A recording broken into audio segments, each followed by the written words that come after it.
Today is August 21st, 2022.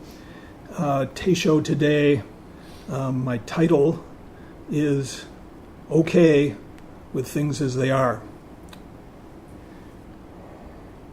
And let's work our way in here. I think if we look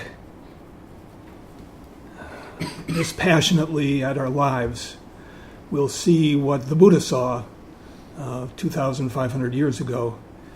We'll see a sense of dis-ease, dissatisfaction that runs through our lives. Sometimes it's not so obvious. To some people, it's totally the flavor of everything they do. We all are in different situations. Somebody was talking to me recently, a month or two ago, and they said each day they just felt they had to get more done. They weren't getting enough done. Just have, it awakened something in me. I know what they're talking about. So easily to fall into that thing of there's so much I've got to accomplish, there's so much simple tasks I've got to do. Got to get it done.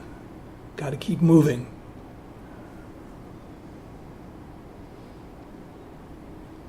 A lot of people also struggle with feeling that they're just not doing it well enough, that in one way or another they're a failure.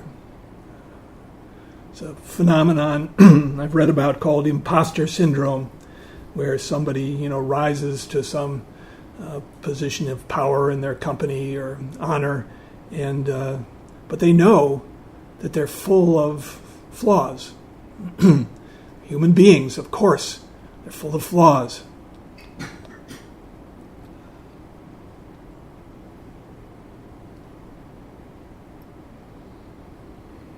We lose the ability to relax, to fully relax, to enjoy the moment, to live in this moment. It's always presenting itself.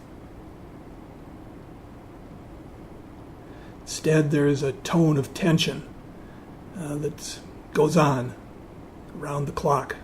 I think it goes away when we're in deep sleep. But it invades our dreams. We're always trying to get to the next thing. There's this idea that if I can just do this or do that, I'll get to a place of rest. And if you look at your life, you may find that you never do. There's always something more to do, always something more to accomplish. It's not something that we're always conscious of, but it's actually kind of promising when we do become conscious of it, when we realize I'm kind of chewing tinfoil here. I'm just constantly struggling, putting on my little dance for other people so they'll like me. My daughter told me that she kind of likes wearing a mask to Wegmans so she doesn't have to smile at people.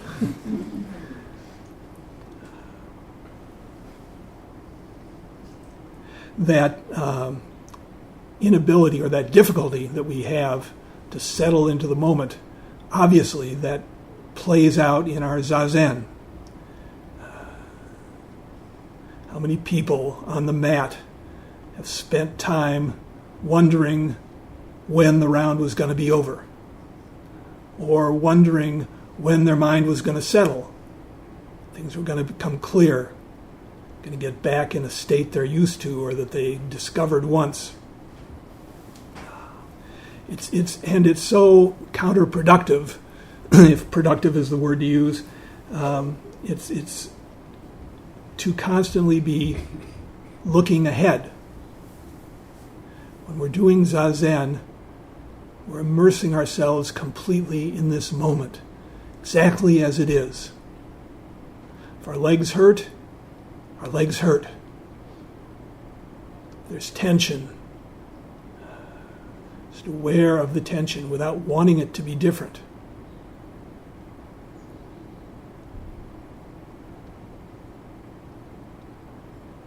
just breathing. As you begin to make headway in your Zazen, you find it is a place of refuge from all the doing, getting, and spending. Some poet said, Tennyson, I think. Getting and spending, we lay waste our powers. Nothing we see of nature that is ours. This is a problem back when he lived, which I'm guessing 1700s, 1800s. Today, we've just doubled down on that stuff. Interruption, dissatisfaction, agitation, the spirit of our times. Bombarded with email and texting. How bizarre is it when you think about us old people, think about things we're like when we were young. If you went out in the country, say, went out to a cabin somewhere, you weren't having your phone go off every 5 seconds.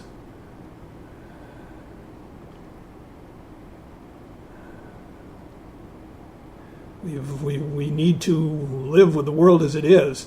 And for younger people who've grown up with iPhones and email,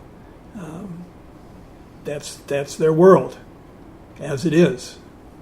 But it does make sense to find time to break free. So much impatience, so much anxiety.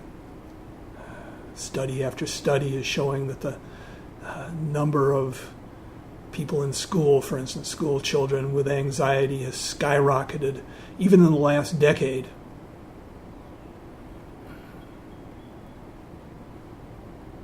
It's the whole problem of your presence on social media. Everybody presenting their best selves, trying to hide their weaknesses and fears. And then we're in this incredible cycle of outrage. It doesn't matter what end of the political spectrum you're on. If you're, as they say, if you're paying attention, you're probably becoming outraged. So unhelpful. So much stress. And whether you have stepped out of it to, a large extent or not, we're all here together in the same soup. This is the air we breathe. It's the world we live in. And many people, of course, take all this outrage and impatience and they turn it on themselves. They're living in a world of constant self-judgment and comparison. Used to be, as an example, if you were interested in skiing, you'd go out on the slopes and you'd goof around. You had horrible wooden skis that didn't really work that well, and you just had fun. And now so many people, they want to be an expert. They want to be up to a certain level. Don't want to embarrass themselves. Lost something that we had when we were children.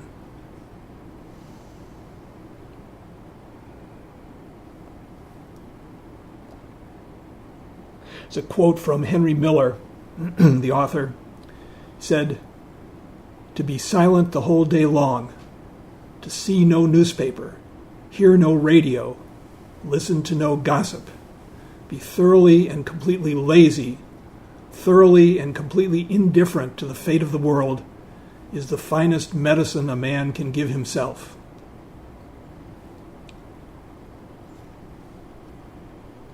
A lot of people would hear this and think, how can you be indifferent to the fate of the world? Well, you can't always be indifferent, but I would ask if it's constantly bugging you,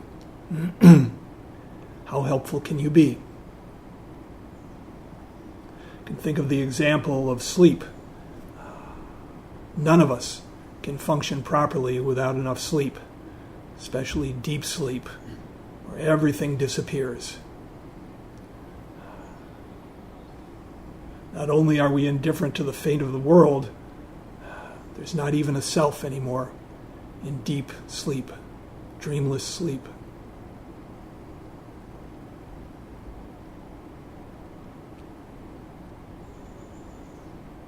And we wake up, if we've slept well, we wake up recharged and ready to engage. We have some capital, we have something we can spend.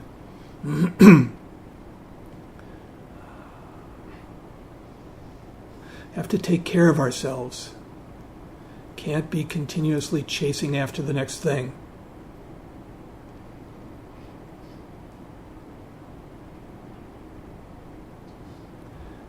For anyone who comes into Zen practice, learning to let go of our unconscious driven compulsions is right up there on the menu. And we have to start by recognizing that something isn't working. People come to practice because they realize things don't completely work, one level or another. Why else would you do it? The change we're called on to make is really a radical change. Not to live in your thoughts. Who does that? Not to judge yourself, not to judge other people, not to run away when things get painful, to meet adversity with open arms. It's radical. No one wants to do that. If we're honest with ourselves, we'll have to admit, I generally resist opening my arms to what I don't like.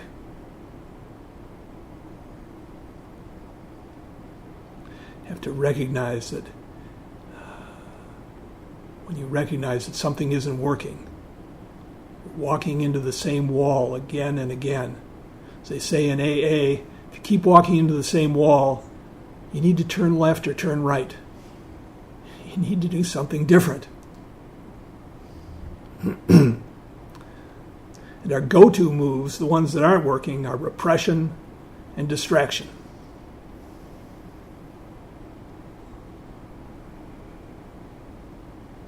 It's no, no, no, no, no, no, no.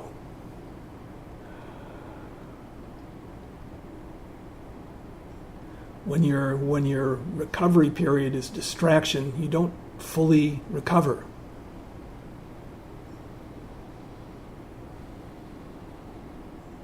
You've just zoned out. You've gone numb. What you want to do is to come awake, free of tension.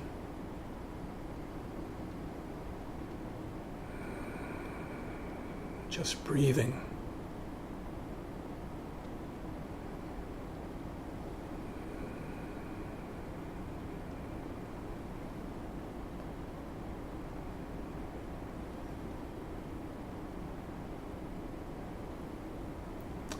If we have the good fortune to have a real disaster, to have things really go off the rails, we may become miserable enough to do something about it. There's a British clergyman from the 19th century named Sidney Smith who said, "There's not the least use preaching to anyone unless you chance to catch them ill." How many people have gotten sick, and when you recover, when you come back, everything is washed clean?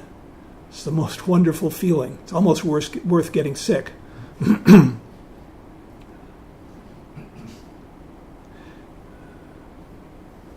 know in AA there's a lot of mention of how you can't really reach anyone who's struggling with addiction until they're hurting, until they're ready.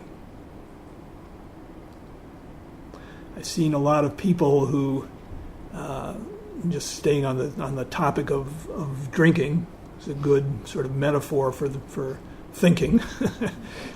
I've seen a lot of people who are able to sort of keep it under control.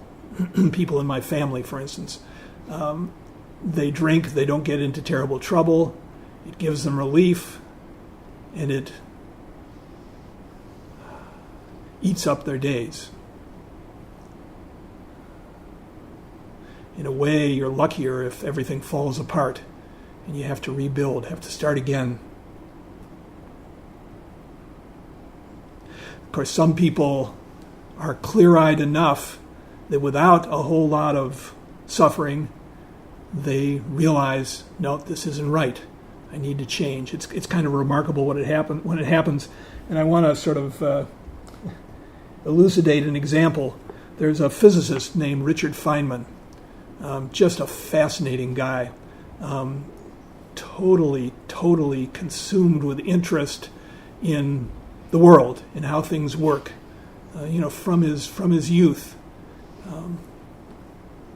This guy, for a while, was a player in a Brazilian samba band.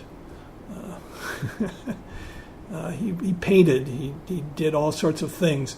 He and a friend tried to organize a trip to Tuva, a little country between the Soviet Union and Mongolia, just because they were interested in the triangular stamps that Tuva put out. There's a whole documentary about it, called Tuva or Bust. It's really fascinating. Anyway, at one point, our man, Richard Feynman, was in Brazil, and there were a bunch of people who lived near him who liked to go to bars, and, he liked those people, and he liked to hang out with them, so he was going with them into the bars. He said the people from the airlines, these were people who were flying in and out of Buenos Aires, I guess. That's Argentina. Well, whatever big city in Brazil. Rio, there you go, yeah. Said people from the airlines are somewhat bored with their lives, strangely enough, and at night they would often go to bars to drink. I think when he says bored, strangely enough, he's not being ironic. I think to him it would be fascinating to be on a plane and see all the people that come through. To someone who's just totally open, who's just taking it all in and seeing what's there, life is fascinating. You can get on the web and see videos of him giving talks. It's just so, no question of him being a Zen practitioner or anything, but just really interested and open and honest. He says, I was one day, wait a minute, I liked them all, and in order to be sociable, I would go with them to the bar to have a few drinks several nights a week. One day, about 3:30 in the afternoon, I was walking along the sidewalk opposite the beach at Copacabana, past a bar. I suddenly got this tremendous, strong feeling. That's just what I want. That'll fit just right. I'd just love to have a drink right now. I started to walk into the bar, and I suddenly thought to myself, wait a minute. It's the middle of the afternoon. There's nobody here. There's no social reason to drink. Why do you have such a terribly strong feeling that you have to have a drink? And I got scared. I never drank again, ever again, since then. I suppose I really wasn't in any danger because I found it very easy to stop, but that strong feeling that I didn't understand frightened me. You see, I get such fun out of thinking. And for Richard Feynman, thinking is on an order quite beyond that of us ordinary mortals. Thinking is a discipline for him. I get so much fun, a fun discipline, out of thinking that I don't want to destroy it. It's the same reason that later on I was reluctant to try experiments with LSD in spite of my curiosity about hallucinations. It's just what I respect so much about that is just how much he valued the life of the mind and how aware he was of how you can go off the rails. Somebody like him, it's easy to think, well, I can quit so easily. Drinking is not a problem for me. I was always able to quit drinking anytime I took my mind to do it. But if you keep drinking, keep doing it again and again, it gets in there. It gets in there, and suddenly you don't want to quit.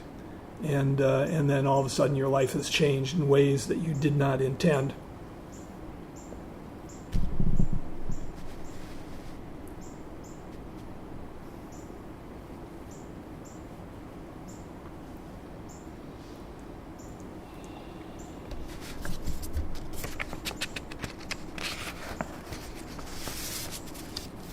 I want to read something from our old friend Pema Chodron. She has a piece that was taken from a book of hers and published in Lion's Roar, the Buddhist magazine. It's excerpted from Practicing Peace, a book that was published in 2006. And they titled the article, or she did, I don't know, Turn Your Thinking Upside Down. It really addresses the whole question of how do we deal with what we don't like. What does it mean when we encounter what we don't like? And she begins, on a very basic level, all beings think that they should be happy. When life becomes difficult or painful, we feel that something has gone wrong. This wouldn't be a big problem except for the fact that when we feel something's gone wrong, we're willing to do anything to feel okay again, even start a fight. It really triggers our stress reaction.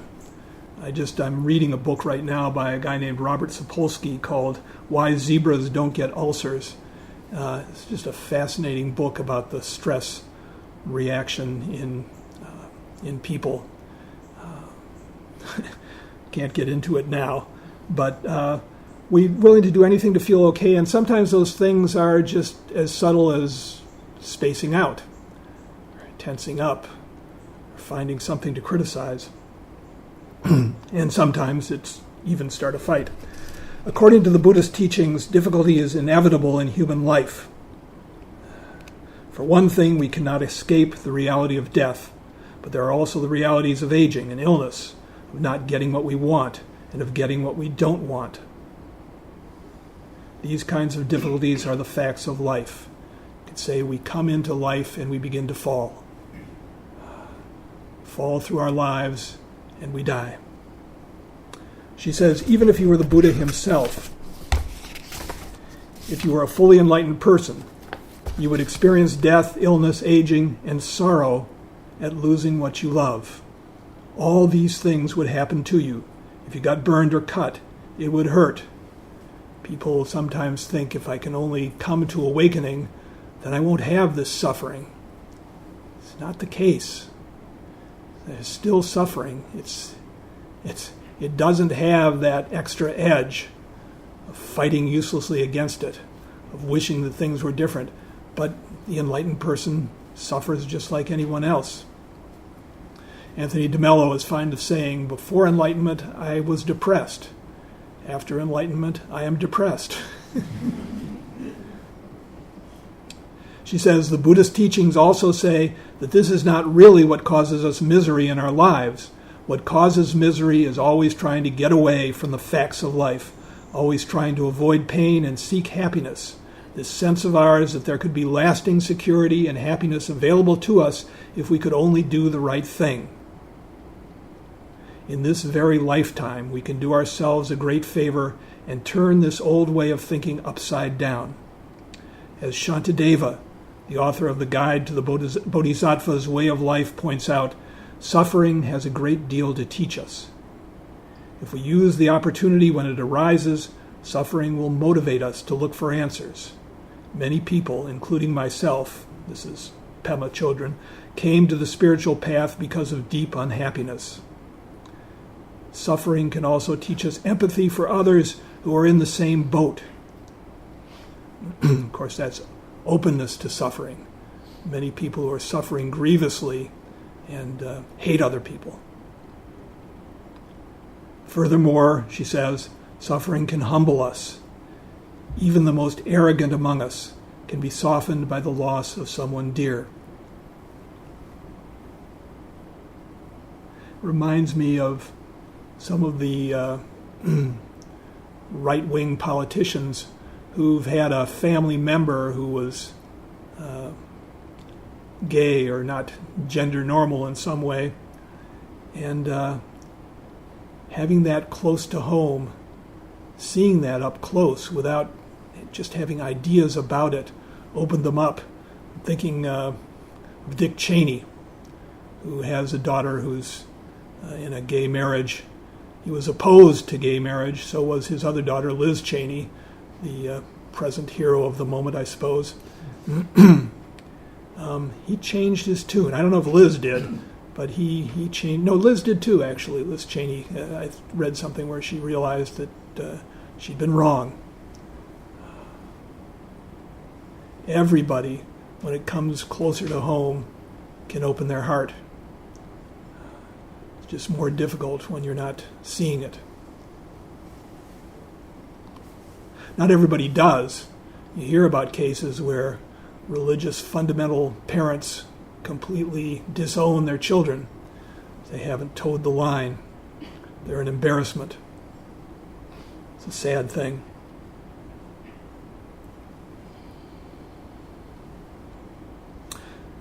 Coming back to Pema, even the most arrogant among us can be softened by the loss of someone dear. Yet it is so basic in us to feel that things should go well for us, and that if we start to feel depressed, lonely, or inadequate, there's some kind of mistake, or we've lost it. In reality, when you feel depressed, lonely, betrayed, or any unwanted feelings, this is an important moment on the spiritual path. This is where real transformation can take place. There's a woman named Byron Katie who's written a few books, worked with people. Says that any painful, unwanted feeling is like a compassionate alarm clock telling us, you're in the dream. Wake up. Once you have that change, that when that feeling comes in, to suddenly realize, no, what's here? Let me see what's going on. Let me try to experience this. That's such a dramatic change. And it's something we work our way up to. The first step with anything in practice is noticing. We have to see it. We can't do anything until we notice. If we're doing Zazen and we're lost in thoughts, you have to notice. And then, with the noticing, eventually we learn to let it go. It takes a while. And it doesn't happen under our conscious direction. It just falls off. It's almost magical. If you see clearly, things begin to change. It's not the self that's doing it. It's the meaning of trust the practice. Notice, respond, grow. She says, as long as we're caught up in always looking for certainty and happiness rather than honoring the taste and smell and quality of exactly what is happening, as long as we're always running away from discomfort, we're going to be caught in a cycle of unhappiness and disappointment, and we will feel weaker and weaker. This way of seeing helps us to develop inner strength, and that's something you see in long-time practitioners. So confirming, so heartening to run into an old friend who's been on this path for maybe some decades and just see the difference. So many people dealing with health problems now as they get older, and to see the sense of equanimity, the acceptance that many people are able to find. And it isn't only among people who practice. There's some people just have a healthy turn of mind. And there are many, many kinds of practice.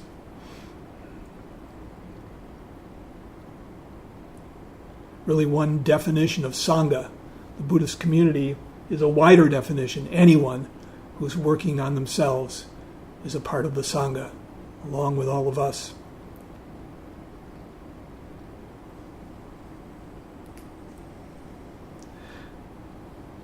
She says, what's especially encouraging is the view that inner strength is available to us at just the moment when we think we've hit the bottom, when things are at their worst. Instead of asking ourselves, how can I find security and happiness, we could ask ourselves, can I touch the center of my pain? Can I sit with suffering, both yours and mine, without trying to make it go away? Both yours and mine. How many people, when someone else is suffering, just want to tell them what to do. Oh, just fix it this way. Or want to somehow worm out from them. Oh, just feel better, cheer up. It takes a certain kind of presence to sit with someone else's suffering. We learn to do it by sitting with our own. Can I stay present to the ache of loss or disgrace, disappointment in all its many forms, and let it open me? This is the trick.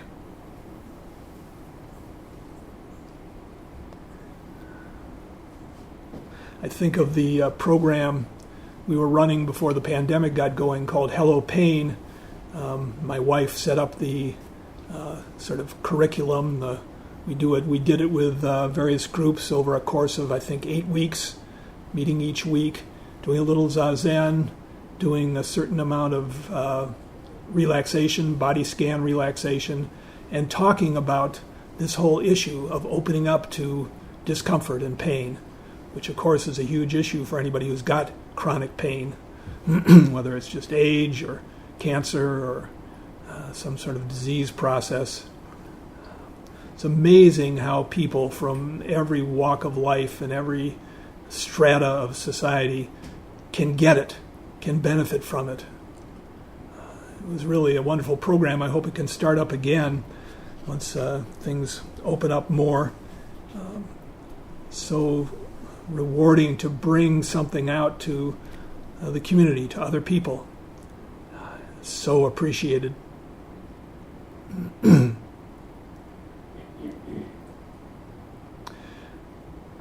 Back to Pema. She says, it can also be helpful to shift our focus and look at how we put up barriers. In these moments, we can observe how we withdraw and become self-absorbed. We become dry, sour, afraid. We crumble or harden out of fear that more pain is coming. In some old, familiar way, we automatically erect a protective shield and our self-centeredness intensifies. We have to stay present to see this. That's why noticing is so helpful. For many of us, the problem is we begin to notice that we're dry, sour, afraid, and we're just frantically trying to fix that. No. I'm not a good Zen student. It helps for a moment just to notice it, to be okay with it.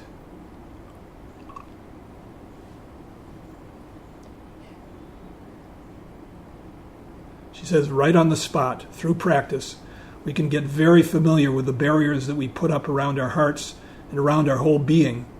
We can become intimate with just how we hide out, doze off, freeze up. And that intimacy, coming to know those barriers so well, is what begins to dismantle them. Amazingly, when we give them our full attention, they start to fall apart. Just having that curiosity about how it works. You know, there's a joke about a curious person. I'm not sure if it applies or not, but it's a great joke. So, there were 3 men, during the French Revolution who had been condemned to death. One of them was an Englishman, and one was a Frenchman, and one of them was an engineer. And they asked the Englishman, okay, you're going on the block, and would you like to face down or face up? And the Englishman said, I'm a man of courage. English. I'll face up and meet my fate. And so he did. They laid him in the block there. He's looking up, the blade up above him, and they pulled the rope, and the blade came hurtling down, and it stuck. Well, they only get one chance to execute someone, so he went free. They let him go. And they asked the French man, what would you like to do, up or down? He said, oh no, I'm as good as any Englishman. We're people of courage. I'll look up. And he does. And the same thing happens. They release the blade, and it binds, and he goes free. And so now it's the engineer's turn. And they ask him, and he says, well, yeah, I'd be interested in seeing that like those other guys did. Sure, yeah. And they set him up, and he's sitting there, and he goes, I think I see the problem.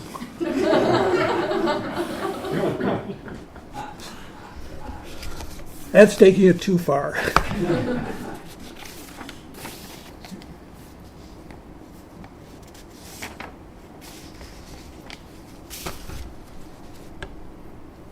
Pema says, when we're putting up the barriers and the sense of me as separate from you, and the sense of me as separate from you gets stronger, right there in the midst of difficulty and pain, the whole thing could turn around simply by not erecting barriers, simply by staying open to the difficulty, to the feelings that you're going through, simply by not talking to ourselves about what's happening, that internal complaining.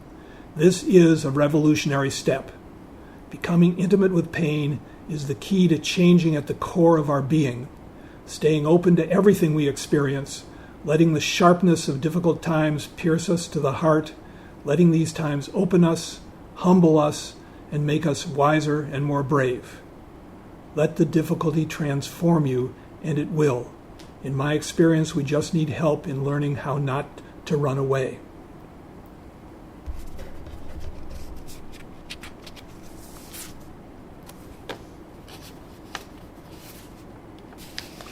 Well, there's more, but I have more as well, and I'm going to move along.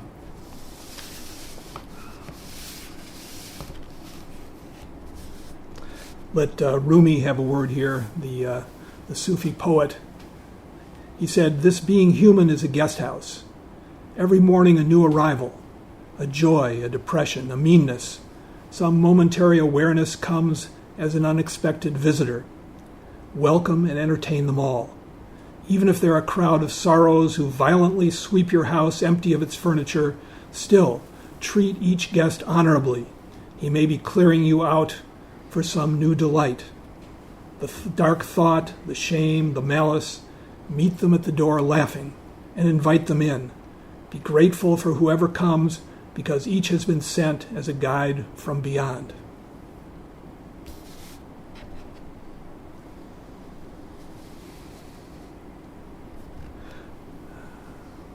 Somewhere it said, being a Buddhist is being grateful to see your karmic hindrances arise. Because when they arise, we can work with them.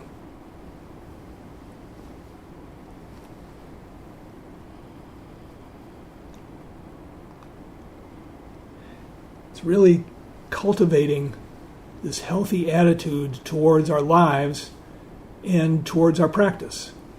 It's an attitude of confidence. We're no longer trying to shut out the stuff we don't like, and so we can be confident. Everything that comes up, as Roshi Kapleau used to say, it's grist for the mill. We can have an interest in it. There's so much we begin to learn when we change the way we operate. Our difficulties teach us things, and we learn to relax. This relaxation is really a foundation of Zazen, deep Zazen. The mind can't let go completely as long as we're physically tense. There's a little passage I want to read from Sheng Yan. It's a talk he gave at a sesshin, at a meditation retreat, talking about relaxation. This is fairly radical. The section is titled "Acting Like a Good-for-Nothing." It says, "During the interviews, I have learned that some people are still very tense, still struggling with their meditation method. There are those who might have sat well for a few sessions, but the good feeling has not come back, and they search for it in vain. They feel pressed for time, and their mental states have become more harried, impatient, and tense. I've used many metaphors to explain that if you want to arrive quickly, you'll never get there. But many of you are still making trouble for yourselves, looking for pain to suffer. Buddhist practice is polishing your patience and forging your determination. When you demand peace of mind, your mind is not at peace. To deal with these afflictions, you need to move the firewood out from under the pot. This means not caring at all, acting as if nothing were happening, feeling that there is no harm in being a good-for-nothing. The very process of the meditation retreat is itself the result. All you have to do is to sit for 7 days. If you do it well, that is a result. And if you do it badly, that is also a result. It's all valuable experience. Don't have your heart set on doing well. Just keep your mind on the meditation method. Don't get upset about oblivion or scattered thoughts, pain, numbness, aches, itches. Let it all happen. If the sky falls, pay no attention.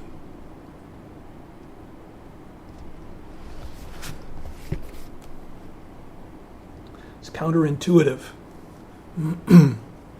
It's so hard to do.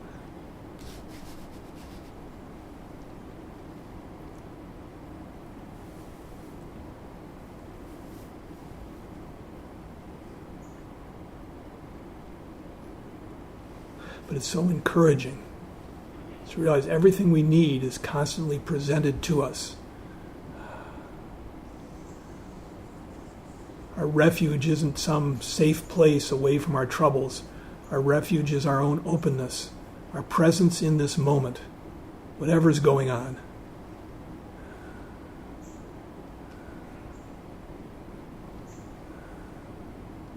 It's not safety, it's awareness. Awareness, awareness, awareness.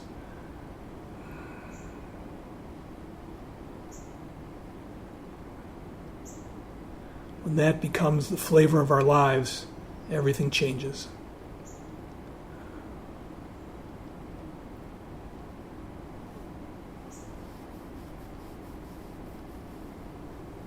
Ramana Maharshi said, by whatever path you go, you have to lose yourself in the one.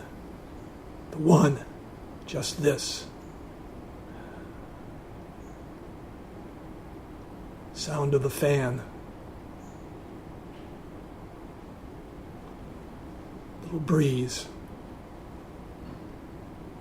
A bead of sweat. Okay, our time is up. We'll stop now and recite the 4 vows.